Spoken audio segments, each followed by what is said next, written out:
उत्तर प्रदेश की सबसे hot seat Purvanchal में गाजीपुर, जहां पर भावी प्रधानमंत्री और मुख्यमंत्री का आगमन है। अगर मैं बात करूं कार्यक्रम की रूपरेखा के बारे में सर बताएं।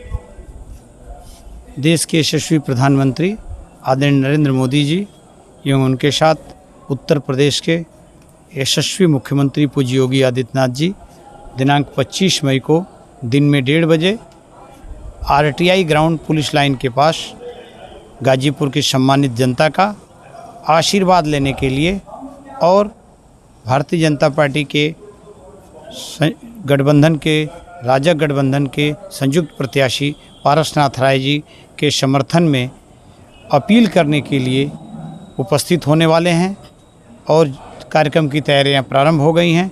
जिस प्रकार का गाजीपुर की सम्मानित जनता का उत्साह इस कार्यक्रम को सुनने के बाद देखने को मिल रहा है, मुझे लगता है कि ये ऐतिहासिक रैली गाजीपुर की धरती पर होने वाली है। सुनील जी, अगर मैं पूर्वांचल की बात करूं, गाजीपुर जिला को भेद पाना, क्या कमल इस बार खिल पाएगा? ऐसा अभेद किला है ऐसा आपको लग रहा है कि ध्यान नहीं है। कई बार हम भारतीय जनता पार्टी ने इस किला को भेदा है और पुनः आपको पता है कि 1999 में भी हम लोग चुनाव जीते थे। आपको पता है कि 2014 में भी जीते थे, इसके पहले भी जीते हैं और फिर इस बार 2024 में गाजीपुर की सम्मानित जनता जिस प्रकार से भारतीय जनता पार्टी के पक्ष में उत्साहित दिख रही है। और विशेष बात है कि 2019 से 2024 का ऐसा कालखंड, ऐसा दंश गाजीपुर की जनता ने झेला है कि विकास की किरण भी को कौन कहे, विकास का नाम भी सुनने को गाजीपुर की जनता तरस गई। ऐसे जनप्रतिनिधि को ही पुनः समाजवादी पार्टी ने मौका दिया है और इस नाते गाजीपुर की सम्मानित जनता एकदम एक पक्ष में मन बना करके खड़ी है कि आने वाले 1 जून को भारतीय जनता पार्टी के पक्ष में कमल के फूल वाली बटन को दबा करके भारी से भारी मतदान करके भारतीय जनता पार्टी को जिताने वाली है। आप कहते हैं मोदी की गारंटी, बीजेपी कहती है 400 के पार, लेकिन विपक्ष ने कहा ये मुंगेरी लाल के सपने हैं, पूरे नहीं होंगे। पिछली बार भी जब चुनाव में सपा और बसपा गठबंधन एक साथ चुनाव लड़ा था तो मुझे लगता है कि ऐसी ही कुछ बातें लोगों को देखने को मिल रही थी और लोग मान लिए थे कि उत्तर प्रदेश सबसे बड़ी आबादी वाला देश है, सबसे ज़्यादा सीट वाला प्रदेश है और इस नाते देश में कोई परिवर्तन होने वाला है।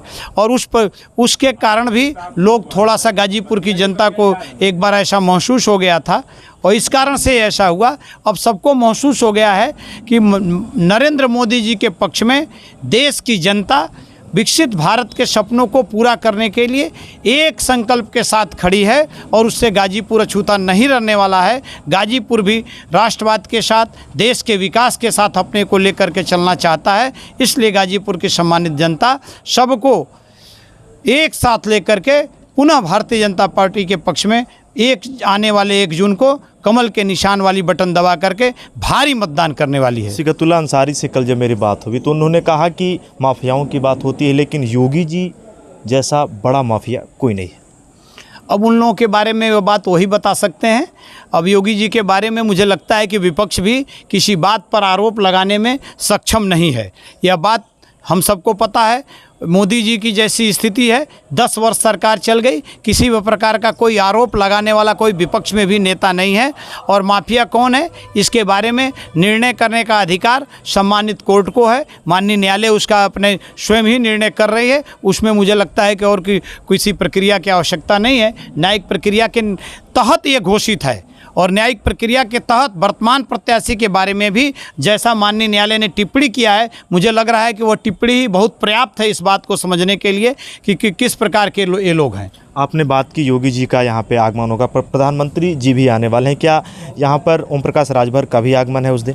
अभी प्रधानमंत्री जी और मुख्यमंत्री जी का निश्चित हो गया है। मुझे लगता है कि आने वाले दिन में आज सायंकाल तक, कल सुबह तक पुनः आप सब लोगों के बीच में जब मैं उपस्थित होऊंगा तो जैसी जानकारी मिलेगी मैं उस बीच में देने का काम करूंगा। उत्तर प्रदेश की राजनीतिक गलियारों में गाजीपुर एक बड़ी एक हॉट सीट रही है। खास बातचीत आज सुनील सिंह जी के साथ, जिला अध्यक्ष हैं। मोदी जी का यहाँ पर आगमन होगा, योगी जी का भी होगा आगमन। यहाँ पर क्या कमल खिल पाएगा? खास बातचीत। सर, आपने इतना समय दिया, आपका बहुत बहुत धन्यवाद। धन्यवाद।